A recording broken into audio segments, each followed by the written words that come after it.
Hi everyone, কেমন আছো সবাই? আশা করি সবাই খুব ভালো আছো। আমি আলহামদুলিল্লাহ ভালো আছি। তো আজকে ব্লগ ভিডিওটা হচ্ছে বিজয় মেলা। এটা হচ্ছে পার্ট 2।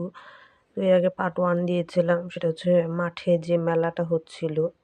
আর এটা হচ্ছে মাঠের ভিতরে। তো এখানে নারী উদ্যোক্তা যারা আছে তারাই মেলাটা বসিয়েছে। তো এখানে মেয়েদের 3 পিস সহ তাদের হাতের তৈরি কাচের জামা, কাচের জামা বলতে যে ড্রেসে যে কাজগুলো করা হয়েছিল সেগুলো।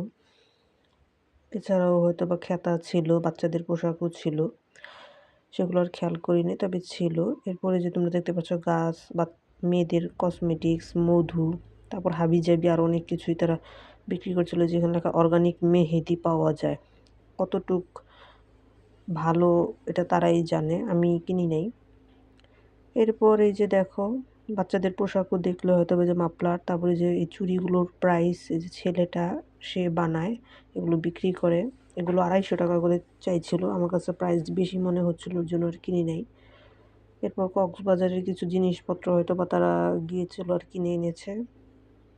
তো সেগুলোর প্রাইসও অনেক চাইছিল, এর জন্য আর কেনা হয় নাই।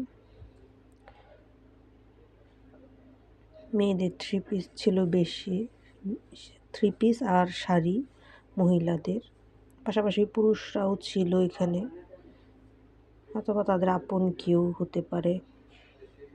নারী উদ্যোক্তা মহিলারা এখন এগুলো তৈরি করে, বানায় এবং বিক্রি করে। আর এই যে দেখো তোমরা কাপ কেক আর মোমো নিয়েছিলাম আসার পথে। তো ঠিক আছে, সবাই ভালো থাকো, আল্লাহ হাফেজ।